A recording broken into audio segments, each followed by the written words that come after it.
Olá, meu amigo, olá, minha amiga, sejam muito bem-vindos à aula número 2 da disciplina de Neurofisiologia.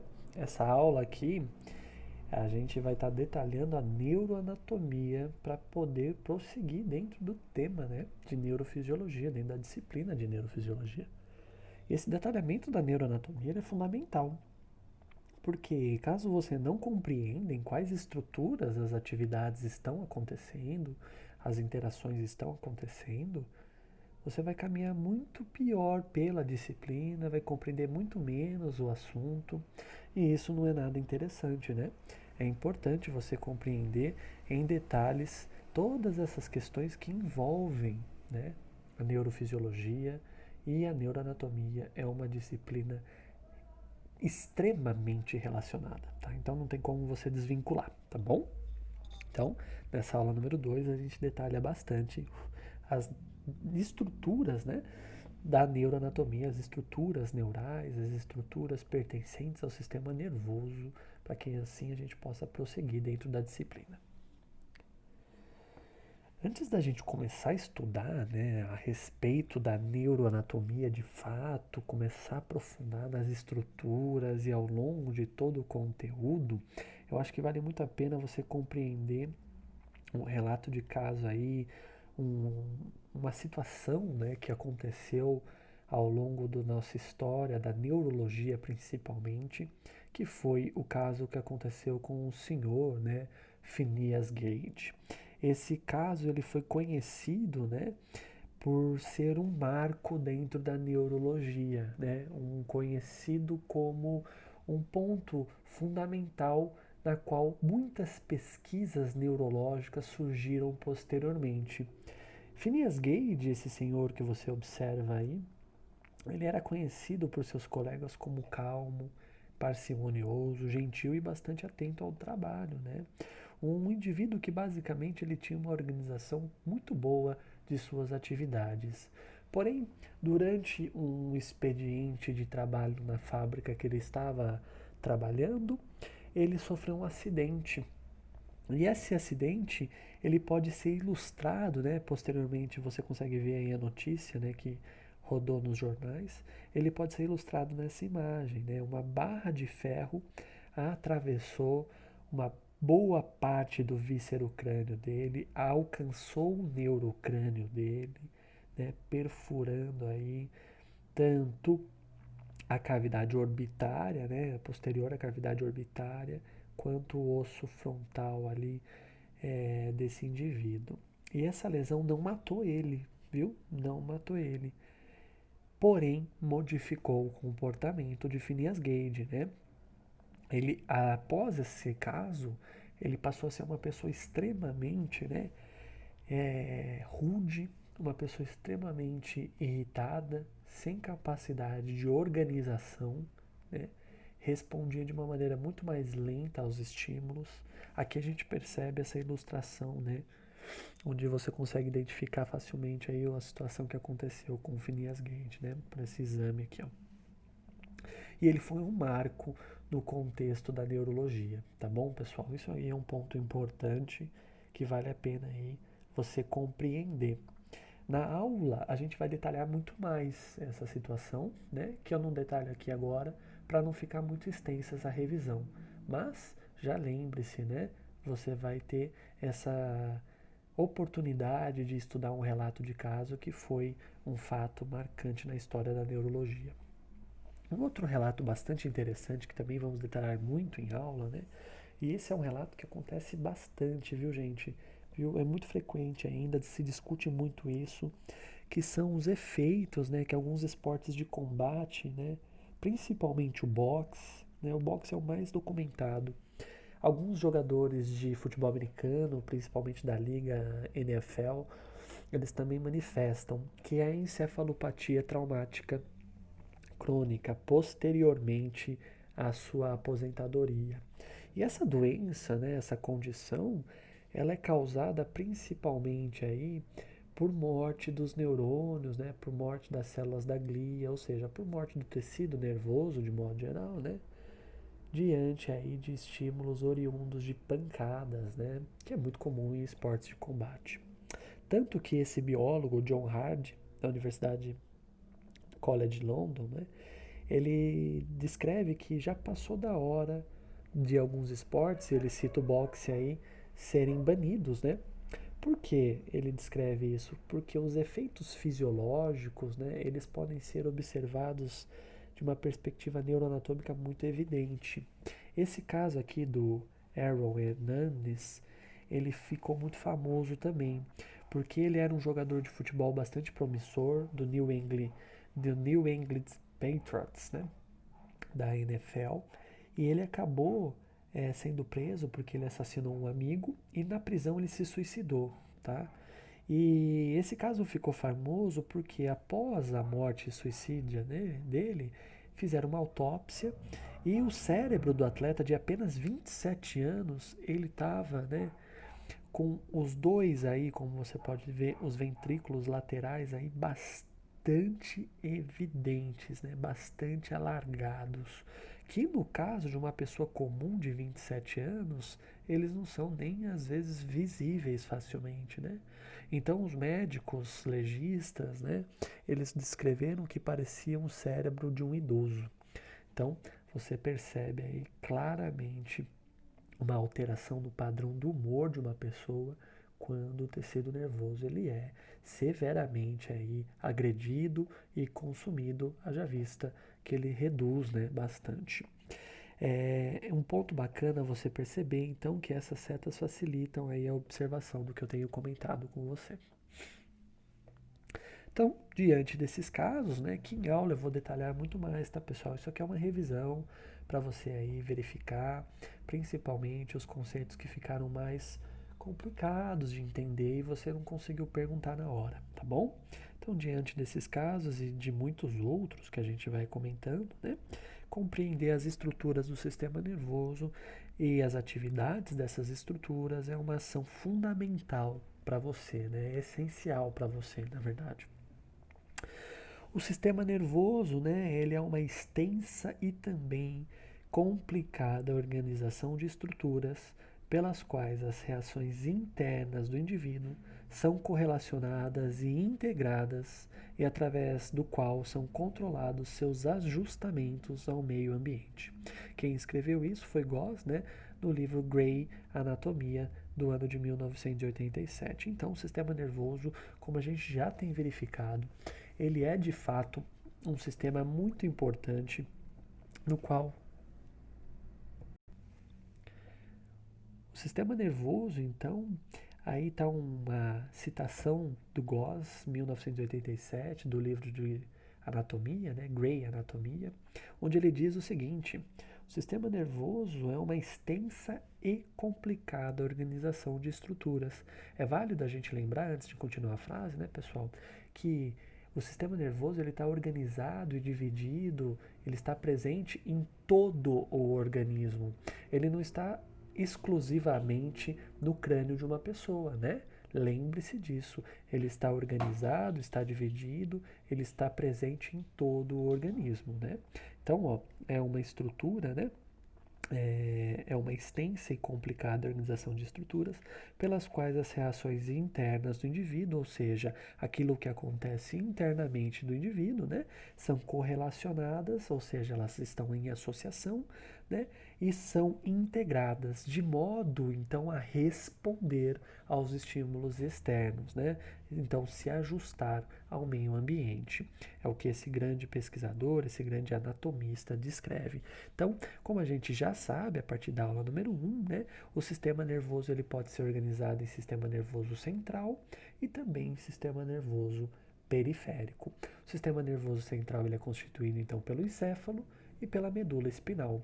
E lembre-se, o encéfalo faz parte dele, né, o cérebro, né, que são as duas estruturas telencefálicas, o tronco encefálico e o cerebelo. E o sistema nervoso periférico, por sua vez, ele é constituído então por nervos, né, por gânglios e por terminações nervosas. Os nervos eles podem ser cranianos e também espinais. Então agora a gente vai ver um pouquinho do sistema nervoso central. O sistema nervoso central, então, ele tem como uma das principais estruturas aí de início do estudo do sistema nervoso central, melhor dizendo, é a medula espinal. E por quê, professor? Porque ela é a mais preservada de uma perspectiva embriológica, né? Ela mais se assemelha com um tubo neural. A medula espinal, como você consegue perceber aqui, ó, bem bacana, né?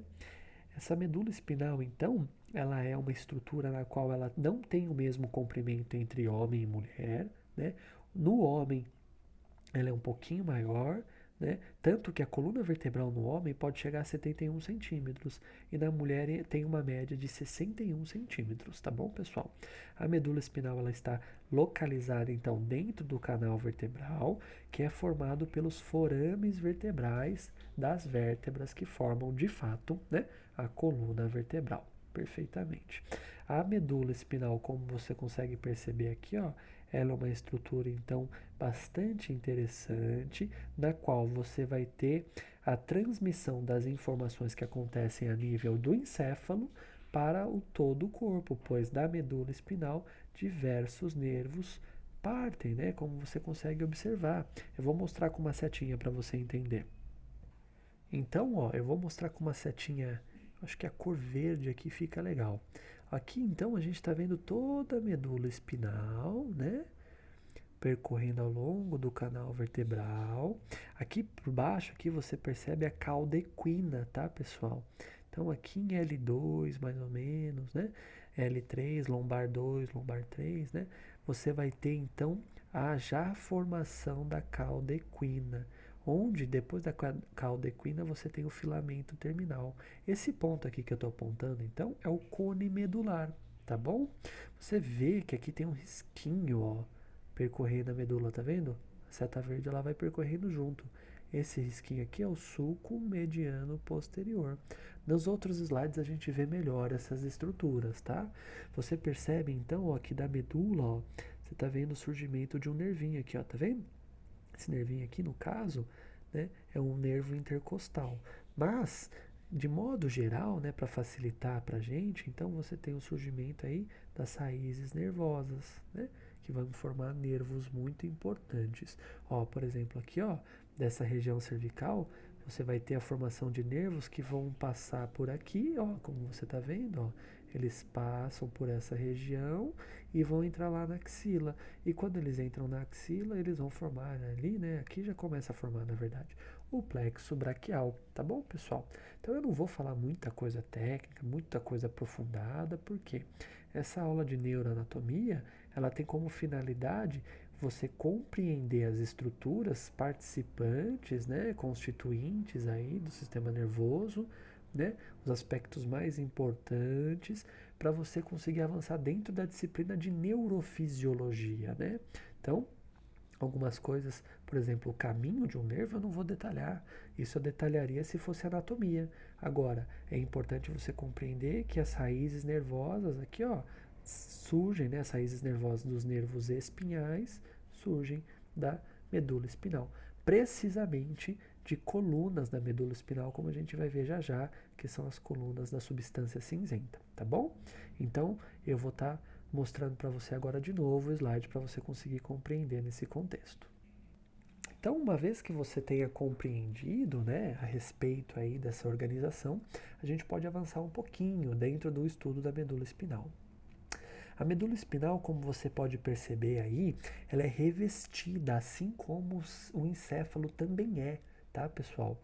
Por um tecido conjuntivo muitíssimo importante, na qual você vai ter três principais camadas aí, né? Você tem uma camada mais externa, que é mais fibrosa, né? Chamada de dura mater. Depois você tem uma camada intermediária, chamada de aracnoide mater. E depois você tem uma camada intimamente associada à medula e também ao encéfalo, chamada de pia mater. Essas camadas, elas são as meninges perfeitamente.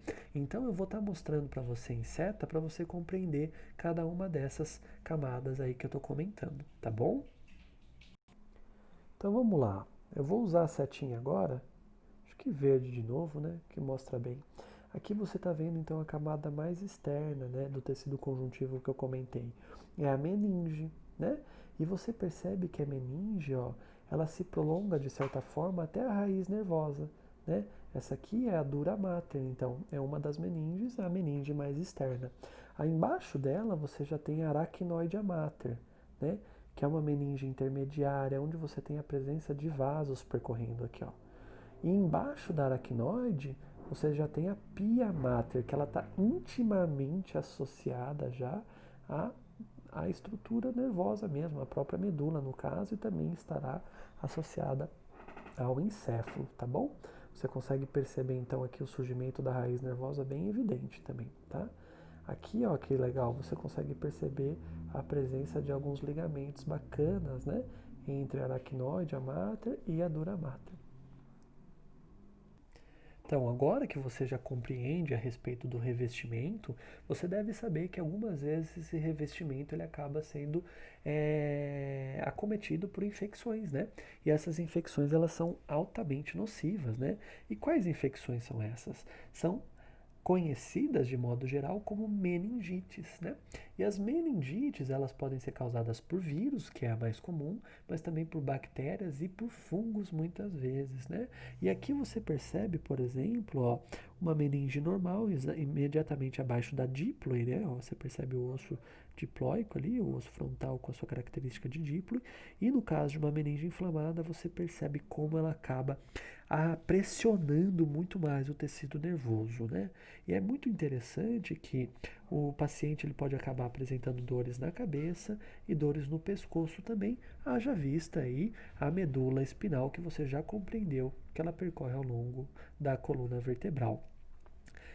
Recentemente uma notícia triste, né?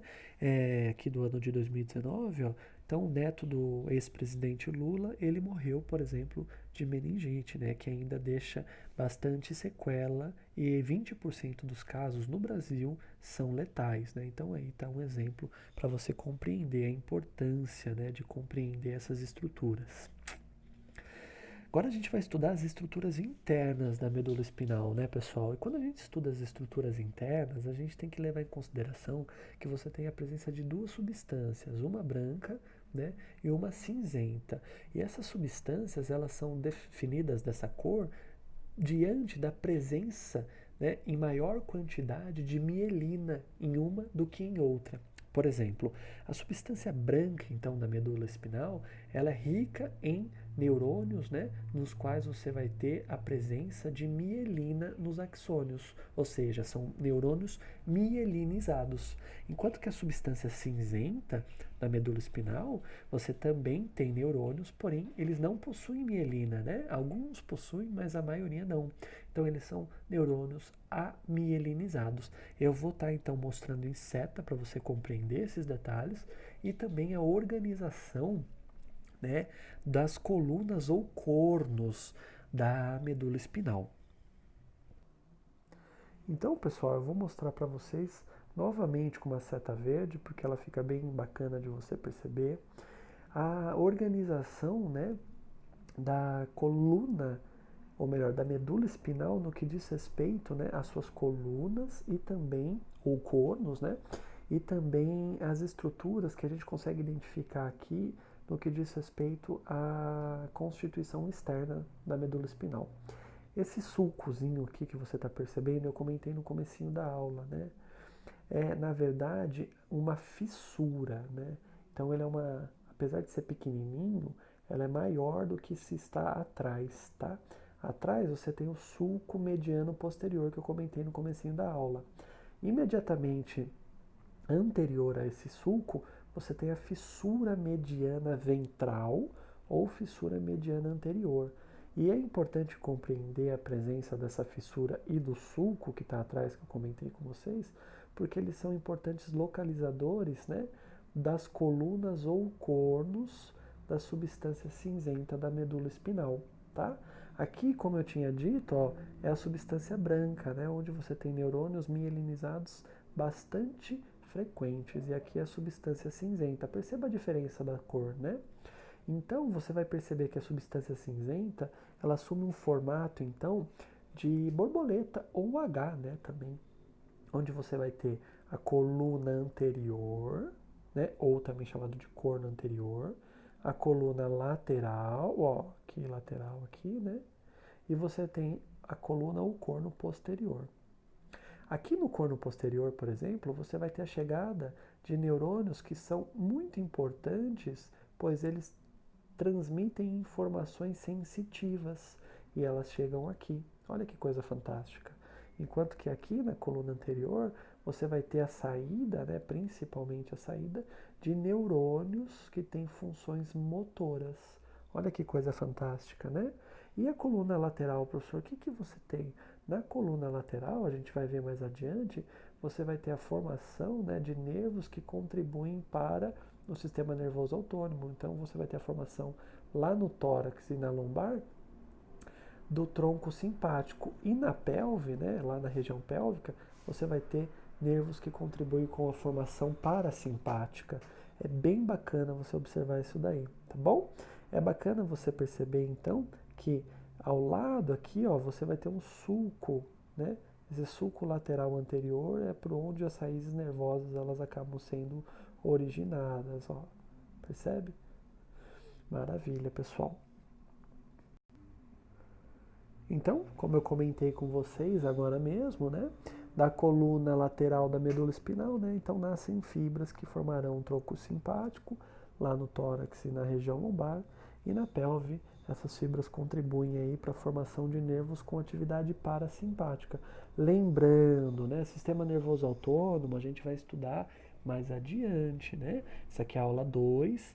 Então, lá para a aula 4, 5, a gente estuda sistema nervoso autônomo, né? Primeiro a gente tem, então, uma introdução na aula 1. Essa aqui é a aula 2, é a neuroanatomia geral. Depois, na aula 3, a gente tem a neuroanatomia geral, a continuação, né? E na aula 4 e 5, a gente verifica o sistema nervoso autônomo, tá bom? A substância branca da medula, então, pessoal, ela pode ter, ela é organizada, na verdade, ela não é que ela pode, ela é organizada, né? A partir então de funículos. O que são esses funículos, né? São regiões por onde fibras, principalmente mielínicas, né, ou seja, com a presença de bainha de mielina, trafegam. Então você vai ter um funículo anterior, perceba aí a cor azul, né, compatível. Por que anterior, professor? Porque você vai estar então em volta exatamente da fissura mediana anterior, né, chegando até o sulco lateral anterior, ele ali. Você tem um funículo lateral, que pega esse tom de amarelo aí, né? Que pega toda a região do sulco lateral anterior até o sulco lateral posterior. E você tem um funículo posterior, onde você tem aí a proximidade com o sulco mediano posterior, como você pode perceber. Por esses funículos, então, trafegam tratos, né?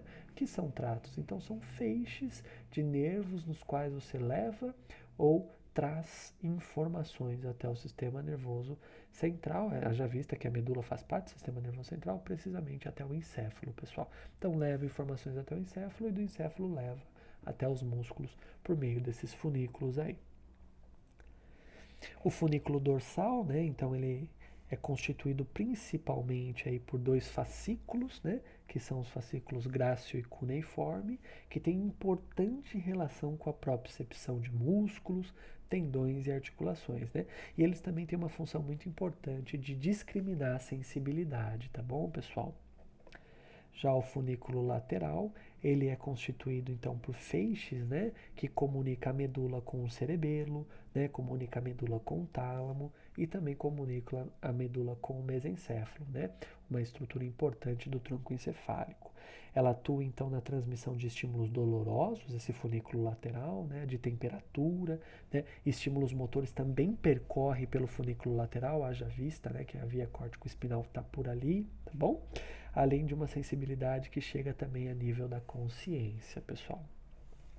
E o funículo ventral, né, por sua vez, você vai ter então a passagem, né, de feixes que comunicam a medula com o tronco encefálico, né?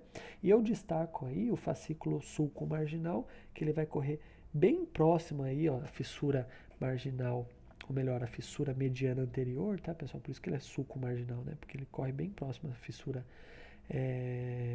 mediana anterior, que tem uma importante relação com a via da organização da posição da cabeça em relação ao restante do corpo, tá? Além desses fascículos que eu comentei rapidamente, você tem muitos outros, né, fascículos e tratos que trafegam aí pelos funículos da substância branca da medula espinal, né? Todos esses fascículos e tratos, eles são estudados em detalhes, né, na aula presencial, na aula regular. Isso aqui é uma revisão, a gente detalha um pouco menos, né? Mas vale a pena você identificar, por exemplo, o trato córtico espinhal ali no fascículo, ou melhor, no funículo lateral, né? O trato córtico espinhal lateral presente aí no funículo lateral. Ele é uma importante via motora, tá, pessoal? 70% dos estímulos motores eles percorrem por essa região aí, tá bom? Aqui a gente tem um estudo, né, no qual a gente vai estar relacionando então o progresso, né, ou melhor dizendo, a importância da serotonina, né, dos neurônios serotonérgicos na transmissão, né, ou melhor dizendo, na modulação da transmissão de estímulos ao longo da medula espinal. Precisamente, né, esses neurônios eles são muito importantes após traumas sofridos na medula espinal, né? Então, nesse estudo aí, ó, eles colocam que lesões na medula são realmente devastadoras, né? Nesse estudo aí, eles colocam então que lesões na medula realmente são devastadoras para a motricidade do indivíduo, né? Afeta demais a motricidade, tornando muitas vezes então incapacitado a movimentação, né? E indivíduos com lesões em neurônios motores, eles possuem uma variação de diversos neurotransmissores, além, é claro, da perspectiva visual que você consegue identificar ali, que ele não consegue movimentar, de uma perspectiva química, diversos neurotransmissores são modificados e dentre eles destacam nesse artigo o glutamato e a serotonina, tá, pessoal? As vias córtico, rubro, vestíbulo e retículo espinal, que são vias muito importantes aí de modificação do corpo, ajuste da posição corporal, elas são muito afetadas durante essas lesões medulares, né? O que vai comprometer muito, principalmente, a atividade de neurônio noradrenérgicos e serotonérgicos, tá? E isso afeta, né, principalmente no ritmo motor daquela pessoa. Então, a ritmicidade daquela pessoa, o ritmo de caminhada, o ritmo de movimentos é muito afetado, né? Então, eles identificam que a falta de serotonina, ali o 5-HT é a abreviação, né, após lesões medulares, né, faz com que os neurônios espinhais, principalmente caudais, né, a lesão, ou seja, abaixo da lesão, eles permaneçam em estado relativamente de sem estímulo, né, eles permanecem abaixo da lesão após a lesão, abaixo delas eles permanecem sem estímulo. Então, numerosos estudos eles são baseados principalmente em modelos animais, né, que tentam ilustrar que a atividade locomotora ela pode ser de certa forma recuperada após a transecção espinhal, ou seja, o corte completo dela, né, pessoal, por meio de aplicação exógena de drogas que ativam os receptores neuromoduladores de serotonina, noradrenalina e dopamina. Então, é um estudo bastante, né, vamos dizer assim, bastante impactante, porque eles estão sugestionando a possibilidade, né, de um retorno de estimulação de neurônios serotonérgicos mediante a administração, né, exógena, ou seja, administração externa, né, de drogas que estimulem esses receptores aí, né, principalmente de serotonina, noradrenalina e dopamina. Ou seja, é bastante impactante esse estudo aqui. Uma tentativa, então, de facilitar a locomoção, né, é utilizar diferentes agonistas monominérgicos, né, pessoal? E isso revelou uma considerável modulação do parâmetro específico da locomoção do membro posterior desses ratos, ou seja, os ratos que eles tiveram uma lesão medular, os nervos abaixo dessa lesão eles não estavam sendo estimulados, então a partir do momento que eles passaram a administrar essa droga, né, na qual você tem como principal característica a estimulação de receptores de serotonina, houve uma certa estimulação positiva dos nervos, o que afetou na locomoção do membro posterior dos animais, tá? Isso é um ponto bem interessante, né? Entretanto, o membro superior, ou melhor dizendo, o membro anterior dos animais, né, ele não teve tanta resposta assim a essas administração desses medicamentos. É importante você compreender, né, que as vias serotonérgicas, né, elas se originam principalmente nos núcleos da RAF, lá do bulbo, né, medula oblonga ou bulbo é um sinônimo, tá, pessoal? Vocês vão estudar isso mais adiante, né? E elas descem pelo funículo ventrolateral e funículo ventral, ou seja, elas descem ao longo, né, dos funículos ventral, anterior e ventrolateral, o funículo que está entre, né, o funículo lateral e ventral. E vão até o corno ventral da medula espinhal, que agora vocês já compreendem como coluna anterior da medula espinhal, né? E fazem contato ali com os neurônios motores, tentando modular a atividade deles, tá? Isso é um ponto muito importante, por isso que é um artigo bastante impactante. E aparentemente a liberação de serotonina, né, em longos processos de regeneração do tecido nervoso tem contribuído aí para o rearranjo dos motoneurônios que sofreram aí diante de um acidente, tá? Então é um estudo bastante interessante que mostra o potencial efeito desse neurotransmissor.